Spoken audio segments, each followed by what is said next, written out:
বাংলাদেশের স্বপ্ন সারথি ডাক্তার শফিকুর রহমান, মঞ্চে উপস্থিত সম্মানিত জাতীয় নেতৃবৃন্দ, আমার প্রিয় দেশবাসী, আজকের এই জনসমুদ্র প্রমাণ করে 17-18 বছর ধরে জামাত ইসলামী তথা ইসলামী শক্তির উপরে অত্যাচার জুলুম নিপীড়ন হয়েছে, তার বিরুদ্ধে এই জনসমুদ্র হচ্ছে গণবিস্ফোরণের সৃষ্টি করেছে। জামাত ইসলামীর শহীদ নেতৃবৃন্দকে কারাগারে বৃদ্ধ বয়সে ফাঁসিতে ঝুলিয়ে হত্যা করা হয়েছে। মজলুম বৃদ্ধ নেতাদের কারাগারে তিলে তিলে তাদেরকে হত্যা করা হয়েছে।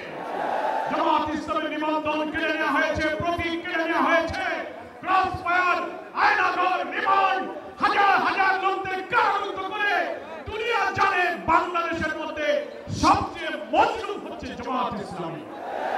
সেই মজলুম সংগঠনের প্রিয় নেতা ডাক্তার শফিকুর রহমান হচ্ছে এমন মানবিক নেতা। জুলাই অভ্যুত্থানের জুলাইয়ের উত্তাল দিনগুলোতে আমির জামাত 17 তারিখে হজ সফর করে যখন দেশে ফিরলেন, 18 তারিখে আমরা সাংবাদিক সম্মেলন করলাম।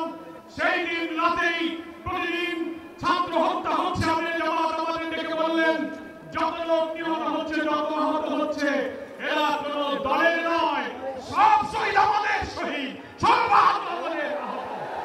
আপনারা বাড়িতে বাড়িতে যান। তিনি সব শহীদদের বাড়িতে বাড়িতে নিয়ে গেলেন, আমাদেরকে পাঠালেন সহস্র শহীদের বাড়িতে, হাসপাতালে, বাড়িতে রক্তাক্ত অস্ত্রসিক্ত রোগীদের পাশে তিনি ছুটে গিয়েছেন। সাধ্যমত আমরাই মনে হয় বাংলাদেশের রাজনৈতিক দলের মধ্যে মহান আল্লাহর ইচ্ছায় বেশিরভাগ শহীদের পাশে দাঁড়ানোর সুযোগ পেয়েছে। আলহামদুলিল্লাহ।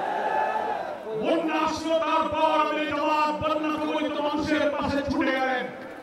পূজা আসলো, হিন্দু ধর্মাবলম্বী, খ্রিস্টান, সব ধর্মের নিরাপত্তার জন্য তিনি নির্দেশ দিলেন, তাদের পাশে দাঁড়িয়ে যান।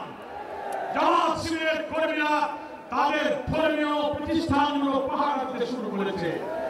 ফলে হিন্দুদের বাড়িঘর দখল, অত্যাচার, নির্যাতনের বিরুদ্ধে তিনি কোনো প্রতিক্রিয়া না করে পাশে দাঁড়িয়ে তাদের ঘর বানিয়ে সাহায্য করে তাদের মানবিক সাহায্য করেছে। আমার প্রিয় নেতা হচ্ছে জাতীয় মানবিক নেতা। তিনি বাংলাদেশের মানবিক সমৃদ্ধ বাংলাদেশের জন্য একটি জাতীয়কে ডাক দিয়েছেন। আল্লাহ আসমান থেকে নাযিল হওয়া কোরআন এবং সুন্নাহর ভিত্তিতে একটি কল্যাণ রাষ্ট্র প্রিয় নবী মুহাম্মদ মুস্তাফা সাল্লাল্লাহু আলাইহি ওয়াসাল্লাম দুনিয়ার মানুষের জন্য আদর্শ রেখে গেছেন।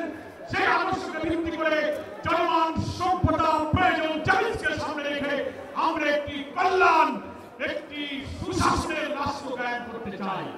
তাই আসুন ডাক্তার শফিকুর রহমানের ডাকে সাড়া দিয়ে জুলাই অভ্যুত্থানের চেতনাকে ধারণ করে আগামী নির্বাচনে দাঁড়িপাল্লার পক্ষে তরুণ প্রজন্মের প্রথম ভোট দাঁড়িপাল্লার পক্ষে হোক। এই স্লোগান তুলে নতুন বাংলাদেশ বিনির্মাণে আমরা ইসলামী এবং দেশপ্রেমিক শক্তিকে ঐক্যবদ্ধ করি।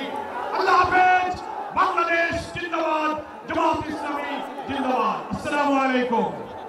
সংগ্রামী ভাই এবং বন্ধুগণ, আজকের ঐতিহাসিক জাতীয় সমাবেশে এখন বক্তব্য রাখবেন জাতীয় সংস্কার কমিশনের যিনি আমির জামাতের প্রতিনিধি হিসেবে ঐতিহাসিক ভূমিকা পালন করছেন, বাংলাদেশ ইসলামী ছাত্র শিবিরের সাবেক মেধাবী কেন্দ্রীয় সভাপতি, বাংলাদেশ জামাত ইসলামীর সম্মানিত কেন্দ্রীয় নায়েবে আমির, সাবেক এমপি